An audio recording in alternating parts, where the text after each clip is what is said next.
Instability کی وجہ سے جو پولیٹیکل انسٹیبلٹی چل رہی, کب تک روپیہ 50 روپے گر چکا ہے. سو یہ چیز زیادہ دیر تک ملک کے بھی مفاد میں نہیں ہے. صحیح. اچھا میں اس پہ آتا ہوں دوبارہ. آپ کو زیادہ یہ لگتا ہے کہ اس سال تک چلے جائیں گے الیکشن؟ میں ذرا پوچھتا ہوں میں, اور ذرا مجھے لگتا ہے یہی ہے. آپ کو یہ لگتا ہے؟ ٹھیک ہے.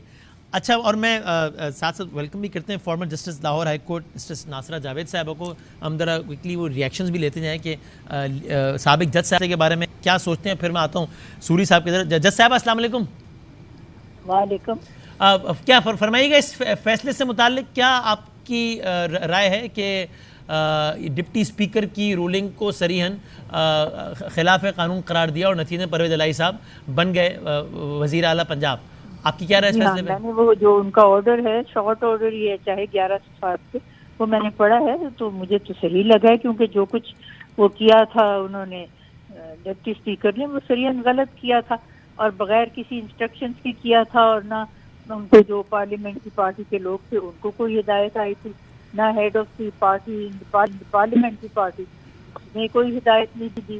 تو یہ سارا معاملہ تھا, انہوں نے کہہ دیا this is void and without any legal effect and it is struck down. تو اسٹرک ڈاؤن ہو گیا, اور انہوں نے کہا کہ اس کا نتیجہ یہ ہے کہ جس نے زیادہ ووٹ حاصل کیے وہ الیکٹڈ ہے, and that is Chaudhry Pervaiz Elahi, اور وہ 11 بجے تک حلف لے لیں. وہ انہوں نے حلف لینے سے ان کو انکار کر دیا.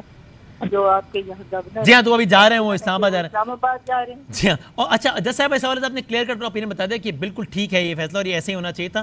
اور جو دوسرا ظاہر ہے اس فیصلے کا ایک اہم نقطہ یہ کہ پہلی مرتبہ ہوا, ہمیں جو آپ کی برادری کے لوگوں نے بتایا کہ پاکستان کی عدالتی تاریخ میں ایسا پہلے نہیں ہوا کہ کسی حکومت وقت نے مقدمے کا بائیک آؤٹ کر دیا ہو. اس کیس میں کیا ہے. تو آپ کی رائے میں فل کورٹ کے حوالے سے بھی جو جج صاحبان نے ریمارکس لکھے جو کہ اسی فیصلے میں تحریر ہے, جو آپ نے پڑھا ہم نے بھی دیکھا, ظاہر تفصیلی ریمارکس تو تفصیلی فیصلے میں آئیں گے, کہ انہوں نے فل کورٹ کی طرف نہ جانا یہ بھی ایک ٹھیک فیصلہ تھا کہ بھائی ضرورت ہی نہیں تھی, یا آپ کی رائے یہ ہے کہ نہیں اگر وہ معاملہ ہو جاتا یا لارجر بینچ بنتا تو اجتماعی دانشاتی زیادہ بہتر ہوتا؟ اس معاملے کی تشریح پہلے کورٹ کر چکا ہے, ہم اسی تشریح پہ قائم ہیں, اس لیے اس کے اوپر تو دوبارہ جانے کی ضرورت ہی نہیں تھی. اس تشریح کو آگے لے جاتے ہوئے انہوں نے کہہ دیا اس تشریح کے اوپر ہم عمل کرتے ہیں. تو جو پارلیمنٹری پارٹی کا ہیڈ ہے اس نے تو کوئی انسٹرکشن دیے ہی نہیں, تو جو کچھ اس نے کیا ہے ڈپٹی اسپیکر نے وہ بالکل نل اینڈ وائڈ ہے, اس کو اسٹرائک ڈاؤن ہم کرتے. انہوں نے نئی تشریح کرنے کی ضرورت محسوس ہی نہیں کی, کیونکہ انہوں نے کہا یہ تشریح پہلے ہو چکی ہے اور وہ لارجر بینچ نے کی ہوئی ہے, ہم اس پہ قائم ہیں. کیا, اور دوسری بات یہ ہے کہ اگر یہ بات لبی کرتے, دیکھیے آج تک کیا سارے جو ہیں ججز سوائے 2 اور ججز یہاں بیٹھے ہیں, وہ لوگوں کے اور جو ہیں مسائل وہ نپٹا رہے ہیں, یہ ججمنٹ کا حصہ نہیں ہے, لیکن یہ پہلے بات ہو چکی ہے.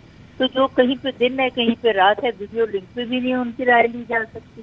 اور دوسری بات ہے جب انہوں نے کہہ دیا ہم پہلی تشریح پہ قائم ہے, تو پھر اور اس کے اوپر دیگر بحث کرنے کی تو ضرورت پیش ہی نہیں ہے. صحیح ہے, اس لیے فل کورٹ کی آپ کے خیال میں کوئی ضرورت تھی نہیں, وہ اس مطالبے کو نہیں تھی ضرورت, کرنا ہو سکتا تھا. اور انہوں نے کہا اگر ہم یہ فل کورٹ کی بات مانیں تو پھر یہ اس کا مطلب ہے ستمبر تک یہ معاملہ انتظام میں جائے گا جب چھٹیاں ختم ہوں. تو یہ جان کے اس سارے معاملے کو طوالت میں ڈالنا چاہتے ہیں, اور کوئی مقصد ہے ہی نہیں. اور جیسے ایک بات کوئکلی اگر یہ بھی میں آپ سے پوچھ سکوں, عدالت ہے نا کہنا کہ جی یہ کیوں نہیں انہوں نے فل بینچ کیا, کیوں نہیں فلانا بینچ کیا, کیوں نہیں ڈیماک بینچ کیا. کسی لیٹیگینٹ کو یہ اختیار نہیں ہے کہ وہ کہے کہ میں اپنی مرضی کا بینچ بناؤں. مرضی کا بینچ بنانا چیف جسٹس کا پروگیٹو ہے. ٹھیک ہو گیا, بالکل صحیح. اور سر جیسا آخر میں بتا دیجیے گا کہ اگر کوئی ایسا منظرنامہ ہو کہ جس کے تحت پاکستان کے 2 بڑے ہاؤسز ڈیزالو ہو جائیں, یعنی کہ سیاسی پیرائے میں میں آپ سے ظاہر پولیٹیکل اسٹریٹجی نہیں پوچھ رہا, صرف آئین کے حوالے سے پوچھ رہا ہوں کہ ایک ہم شاید یہ منظرنامہ ہو کہ تحریک انصاف گورنمنٹ کو, فیڈرل گورنمنٹ کو الیکشن کی طرف فورس کرنے کے لیے 2 بڑے ہاؤسز ڈیزالو کر دے جو ان کے پاس ہے, یعنی کہ کے پی کے اور پنجاب کا, اور نیشنل میں جتنی ان کی سیٹس ہیں وہ بھی ڈیزالو کر دیں. ایسی کسی بھی صورتحال میں انتظامی حوالے سے تو ایک کرائسس ہے, سارا کچھ ہے, گورنمنٹ کیسے اتنا بڑا ضمنی کرائے گی وہ تو ایک الگ سوال ہے, وہ سیاسی حوالے سے میں آپ سے نہیں پوچھتا.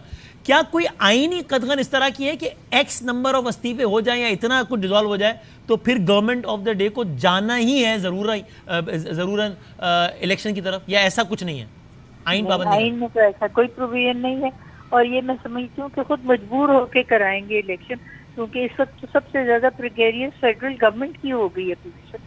بہت بڑا جو صوبہ ہے جس میں سب سے زیادہ آبادی ہے وہ ان کے ہاتھ میں نہیں رہا, کے پی کے تو پہلے ہی نہیں تھا. تو یہ ان کے لیے ساری گورننس, اور گورننس جو لفظ ہے نا وہ ان کے لیے استعمال کرنا ہی عبث ہے. کسی کو گورننس میں انٹرسٹ ہے ہی نہیں, یہاں جو 22 کروڑ عوام ہیں وہ بھوکے مر جائیں، ان کو صرف اپنی کرسیوں کی پڑی ہوئی ہے تمام پارٹیوں. بہت تو شکریہ. میں سمجھتی ہوں ویسے آئین میں جو آپ نے سوال کیا اس کا جواب تو یہ ہے کہ آئین میں کوئی آئینی حوالے سے کوئی قدغن نہیں ہے، لیکن ہاں وہ صحیح کہ انتظامی حوالے سے کتنا آسان رہے گا اس کو مینیج کرنا ہے یا نہیں کرنا ہے. بہت شکریہ صاحب، بہت شکریہ. میں ذرا پھر